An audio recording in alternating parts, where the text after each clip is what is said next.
Hello everyone, welcome back to my daily cooking vlogs. ಇವತ್ತು ಟೆರೆಸಿಂದ ವ್ಲಾಗ್ನ ಸ್ಟಾರ್ಟ್ ಮಾಡ್ತಾ ಇದ್ದೀನಿ. 2 ದಿನ ಆಗಿತ್ತು ಟೆರೆಸಲ್ಲಿರೋಂಥ ಗಿಡಗಳಿಗೆಲ್ಲ ನೀರನ್ನು ಹಾಕಿ. ಟೆರೆಸಿಗೆ ಹೋಗ್ತಿದ್ದ ಹಾಗೆ ನನಗೆ ಅಟ್ರ್ಯಾಕ್ಟ್ ಆಗಿದ್ದು ರೆಡ್ ಆಗಿ ತುಂಬಾ ರೈಪ್ ಆಗಿರೋಂಥ ಸ್ಟ್ರಾಬೆರಿ. ಈ ಸಲ ಫಸ್ಟ್ ಸ್ಟ್ರಾಬೆರಿ ಇದು. ತುಂಬಾ ಸ್ಟ್ರಾಬೆರಿ ನೆಕ್ಸ್ಟ್ ಹಣ್ಣು ಆಗ್ತಾ ಇದೆ.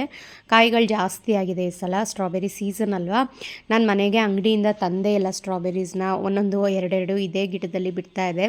ಇನ್ನೊಂದು ಗಿಡದಲ್ಲಿ ಇನ್ನೂ ಇವಾಗ ಸ್ವಲ್ಪ ಹೂವು ಆಗ್ತಾ ಇದೆ. ಸೊ ತುಂಬಾ ದಪ್ಪ ಆಗಿದೆ ನೋಡಿ, ಸ್ಟ್ರಾಬೆರಿ ಸೀಸನ್ ಆಗಿರೋದ್ರಿಂದ.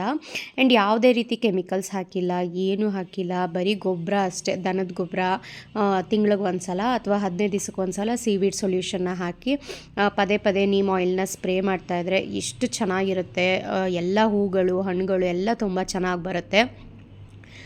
ಸೊ ಅದು ನೋಡ್ತಿದ್ದ ಹಾಗೆ ನನ್ನ ಮಗನಿಗೆ ಇಡೋಣ ಅಂತ ಅಂದ್ಕೊಂಡೆ. ಆದರೆ ಅಲ್ಲಿ ನನಗೆ ತಿನ್ನೋಣ ಅಂತ ಅನಿಸ್ಬಿಟ್ಟು ವಾಶ್ ಕೂಡ ಮಾಡಲಿಲ್ಲ. ಜಸ್ಟ್ ಹಾಗೆ ಬಟ್ಟೆಗೆ ವೈಪ್ ಮಾಡಿಕೊಂಡು ತಿಂದೆ. ಎಷ್ಟು ಜ್ಯೂಸಿಯಾಗಿ ಎಷ್ಟು ಸ್ವೀಟಾಗಿತ್ತು ಅಂದರೆ ಸಕ್ಕತ್ತಾಗಿತ್ತು ಮಾತ್ರ. ಫಸ್ಟ್ ಸ್ಟ್ರಾಬೆರಿ ಟೇಸ್ಟ್ ಮಾಡಿದ್ದು ಈ ವರ್ಷದ್ದು. ಇದು ಆಲ್ಮೋಸ್ಟ್ ಒಂದು 2-3 ವರ್ಷದ ಸ್ಟ್ರಾಬೆರಿ ಸಸಿ. ಅದು ಒಂದು ಅಥವಾ 2 ಸಸಿ ತಂದಿದ್ದೇನೋ. ಅದೇ ಸಸಿನಲ್ಲಿ ಪಕ್ಕ ಅದು ಬೆಳ್ಕೊಂಡು ಇವಾಗ ಒಂದು 10-15 ಸ್ಟ್ರಾಬೆರಿ ಸಸಿಗಳಾಗಿದೆ. ತುಂಬಾ ಚೆನ್ನಾಗಿ ಬೆಳ್ಕೊಳ್ಳುತ್ತೆ ಅದು. ಹಾಗೆ ಮಿಕ್ಕಿದೆಲ್ಲ ಗಿಡಗಳನ್ನು ನಾನು ತೋರಿಸ್ತಾ ಇದ್ದೀನಿ. ಈ ಸಲ ಹೊಸದಾಗಿ ಒಂದು ಸ್ವಲ್ಪ ಎಲೆಕೋಸಂದು ಸಸಿಗಳು ಹಾಕಿದ್ದೀನಿ.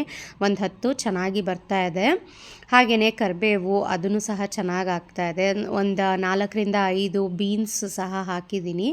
ಅದನ್ನು ಸಹ ಒಂದು 1/4 kg ಆಗೋಷ್ಟು ಕಿತ್ತು ಇಟ್ಕೊಂಡಿದ್ದೀನಿ. ನಾನು ಅವಾಗೆಲ್ಲ ವೀಡಿಯೋನೇ ಮಾಡಲಿಲ್ಲ. ಇದು ಗೋರಿಕಾಯಿ ಸಸಿ. ಇವಾಗ ಹೂ ಬಿಡಲಿಕ್ಕೆ ಸ್ಟಾರ್ಟ್ ಆಗಿದೆ. ಅದೇ ಪಾಟಲ್ಲಿ ಮಧ್ಯ ಒಂದು ದಂಟಿನ ಸೊಪ್ಪು ಸಹ ಬೆಳ್ಕೊಂಡಿದೆ. ಇನ್ನೊಂದು ಸ್ವಲ್ಪ ದಪ್ಪ ಆಗಲಿ ಅಂತ ಬಿಟ್ಟಿದ್ದೀನಿ. ಇದು ನೋಡಿ ಟೊಮೆಟೊ ಬಿಡೋದಕ್ಕೆ ಸ್ಟಾರ್ಟ್ ಆಗಿದೆ. ಸ್ವಲ್ಪ ಕಾಯಿ, ಪುಟಾಣಿ ಟೊಮೆಟೊ ಕಾಯಿ ಎಷ್ಟು ಚೆನ್ನಾಗಿರುತ್ತೆ ಗೊತ್ತಾ ನೋಡೋದಕ್ಕೆ.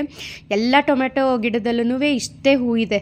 ತುಂಬಾ ಚೆನ್ನಾಗಿ ಹೂವೆಲ್ಲ ಆಗ್ತಾ ಇದೆ. ಈ ಸಲ ಒಂದು ಸಹ ಫ್ಲವರ್ ಡ್ರಾಪ್ ಆಗೋದು ಆ ಥರ ಎಲ್ಲ ಏನೂ ಆಗಿಲ್ಲ. ಯಾಕೆಂದರೆ ನಾನು ಸ್ವಲ್ಪ ದೊಡ್ಡ ಗ್ರೋ ಬ್ಯಾಗ್ಗೆ ಹಾಕಿದ್ದೀನಿ ಟೊಮೆಟೊ ಸಸಿನ. ಹಾಗಾಗಿ ಚೆನ್ನಾಗಿ ಆಗ್ತಾಯಿದೆ ಈ ಸಲ. ಬೋನ್ ಮೀಲ್ ಎಲ್ಲನೂ ಹಾಕಿದ್ದೀನಿ. ನೋಡೋಣ, ಚೆನ್ನಾಗಿ ಬಂದರೆ ಒಂದು 10 ಟೊಮೆಟೊ ಸಸಿ ಹಾಕೋಬಿಟ್ರೆ ಆರಾಮಾಗಿ ತಗೋತಾ ಇರ್ಬೋದು ಟೊಮೆಟೊನ ಅಂತ ಅಂದ್ಕೊಂಡಿದ್ದೀನಿ. ನೋಡಬೇಕು, ವಿಡಿಯೋ ಮಾಡ್ತೀನಿ ಅದ್ರ ಬಗ್ಗೆನೂ. ಹಾಗೆಯೇ ಹೇಗೇದರೂ ಬಂದಿದ್ದೀನಿ ಅಂತ ಟೆರೆಸಲ್ಲಿರೋಂಥ ಗಿಡಗಳಿಗೆಲ್ಲ ನೀರನ್ನು ಹಾಕಿ ಎಲ್ಲ ಮುಗಿಸಿದ ಮೇಲೆ ಇಲ್ಲಿ ತಿಂಡಿ ಪ್ರಿಪ್ರೇಷನ್ಗೆ ಬಂದಿದ್ದೀನಿ. ಯಾವಾಗಲೂ ಅಕ್ಕಿ ರೊಟ್ಟಿ ಮಾಡ್ತಾನೆ ಇರ್ತೀವಿ. ಅಕ್ಕಿ ರೊಟ್ಟಿ ತಿಂದು ಬೇಜಾರಾದಾಗ ಈ ರೀತಿ ಅವಲಕ್ಕಿ ರೊಟ್ಟಿನ ಮಾಡ್ಕೊಳ್ಳಿ, ತುಂಬಾ ಚೆನ್ನಾಗಿರುತ್ತೆ. ಈ ಅವಲಕ್ಕಿ ರೊಟ್ಟಿ ಮಾಡೋದಕ್ಕೆ ಪೇಪರ್ ಅವಲಕ್ಕಿ ಬೇಕಾಗುತ್ತೆ. ದಪ್ಪ ಅವಲಕ್ಕಿನಲ್ಲಿ ನಾವು ತಟ್ಟಬೇಕಾದ್ರೆ ತುಂಬ ದಪ್ಪ ಬಂದುಬಿಡುತ್ತೆ ರೊಟ್ಟಿ. ಪೇಪರ್ ಅವಲಕ್ಕಿ ತೊಗೊಂಡ್ರೆ ಚೆನ್ನಾಗಿ ತೆಳ್ಳಗೆ ನಾವು ರೊಟ್ಟಿನ ಮಾಡ್ಬೋದು. ಪೇಪರ್ ಅವಲಕ್ಕಿ ಸುಮಾರು ಒಂದು 3-4 ಕಪ್ ಆಗೋಷ್ಟು ತೊಗೊಂಡಿದ್ದೀನಿ. ಇದನ್ನು ಜಸ್ಟ್ ವಾಶ್ ಮಾಡಿ ಅದರಲ್ಲಿರೋಂಥ ನೀರನ್ನು ತೆಗೆದ್ರೆ ಸಾಕು, ಸಾಫ್ಟ್ ಆಗಿಬಿಡುತ್ತೆ ಈ ರೀತಿ ಮುದ್ದೆ ಥರ. ಇದನ್ನೇ ಬರೀ ಅವಲಕ್ಕಿ ತಟ್ಟಲಿಕ್ಕೆ ಬರಲ್ಲ, ಅಂದರೆ ಕಚ್ಕೊಳ್ಳುತ್ತೆ ಪ್ಯಾನಿಗೆ. ಹಾಗಾಗಿ ಅದಕ್ಕೆ ಒಂಚೂರು ಚಿರೋಟಿ ರವೆ ಸೇರಿಸಿದ್ದೀನಿ ನಾನು. ಚಿರೋಟಿ ರವೆ ಬದಲಾಗಿ ನೀವು ಅಕ್ಕಿ ಹಿಟ್ಟು, ಗೋಧಿ ಹಿಟ್ಟು ಏನನ್ನಾದರೂ ಹಾಕ್ಕೋಬೋದು. ಜೊತೆಗೆ ಮಸಾಲೆ ರೊಟ್ಟಿಗೆ ನಾವು ಏನೇನು ತರಕಾರಿಗಳನ್ನ ಹಾಕ್ತೀವಿ ಅದೇ ರೀತಿ ಹಾಕಬೇಕು. ಇಲ್ಲಿ ಕೊತ್ತಂಬರಿ ಸೊಪ್ಪು, ಕ್ಯಾರೆಟ್ ತುರಿ, ಸ್ವಲ್ಪ ಸ್ಪ್ರಿಂಗ್ ಆನಿಯನ್ಸು, 1 ಸ್ಪೂನ್ ಜೀರಿಗೆ ಸೇರಿಸಿದ್ದೀನಿ. ಬೇಕಂದರೆ ಕಾಯಿ ತುರಿ ಎಲ್ಲ ಹಾಕ್ಕೋಬೋದು. ಹಸಿಮೆಣಸಿನ್ಕಾಯಿ ಬದಲಾಗಿ ನಾನು 2 ಸ್ಪೂನ್ ಆಗೋಷ್ಟು ಖಾರದ ಪುಡಿನ ಸೇರಿಸ್ತಾ ಇದ್ದೀನಿ. ಖಾರದ ಪುಡಿ ಬೇಡ, ನಿಮಗೆ ವೈಟ್ ಆಗೇ ಬೇಕು ರೊಟ್ಟಿ ಅಂತ ಅಂದರೆ ಹಸಿಮೆಣಸಿನ್ಕಾಯಿನ ಸೇರಿಸ್ಕೊಳ್ಳಿ. ರುಚಿಗೆ ತಕ್ಕಷ್ಟು ಉಪ್ಪನ್ನು ಹಾಕಿ ಮೊದಲಿಗೆ ಹಾಗೇ ಕಲಿಸ್ಕೊಳ್ಳಿ. ಅವಲಕ್ಕಿನೆಲ್ಲ ನಾವು ನೀರಿನಲ್ಲಿ ತೊಳೆದಿರ್ತೀವಲ್ವ, ಅದೇ ನೀರು ಸಾಕಾಗುತ್ತೆ. ಬೇಕು ಅಂತ ಅನಿಸಿದ್ರೆ ಸ್ವಲ್ಪನೇ ನೀರನ್ನು ಹಾಕ್ಕೊಂಡು ತೆಳುವಾಗಿ ಕಲಸಿ ಇಟ್ಕೊಳ್ಳಿ. ಇವಾಗ ಕಲಸಿದ್ದಾಗಿದೆ. ತಕ್ಷಣವೇ ರೊಟ್ಟಿನ ಮಾಡ್ಬೋದು, ಚೆನ್ನಾಗಿರುತ್ತೆ ಇದು. ರೊಟ್ಟಿ ತಟ್ಟೋದಕ್ಕೆ ನಾನು ಡೈರೆಕ್ಟ್ ಪ್ಯಾನ್ನಲ್ಲೇ ಮಾಡ್ತೀನಿ ಅಲ್ವಾ.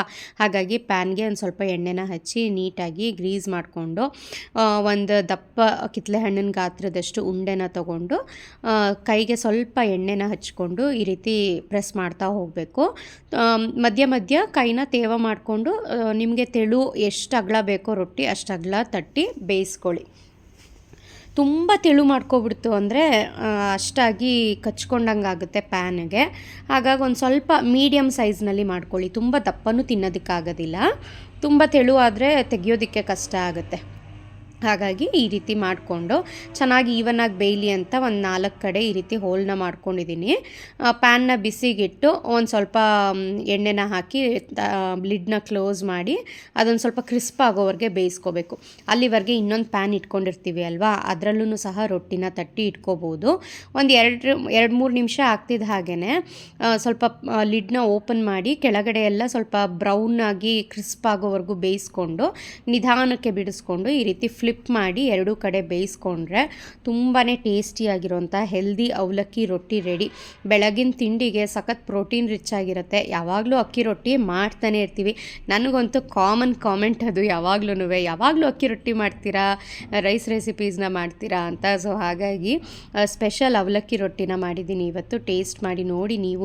ತುಂಬಾ ಚೆನ್ನಾಗಿರುತ್ತೆ, ಸಖತ್ ಕ್ರಿಸ್ಪಿ ಆಗಿರುತ್ತೆ. ಲಂಚ್ ಬಾಕ್ಸ್ಗೂ ಹಾಕ್ಬೋದು, ಬೆಳಗಿನ ತಿಂಡಿಗೆ ಪರ್ಫೆಕ್ಟ್ ಆಗಿರುತ್ತೆ. ನೀವು ಟ್ರೈ ಮಾಡಿ ನನಗೆ ತಿಳಿಸಿ. Thank you.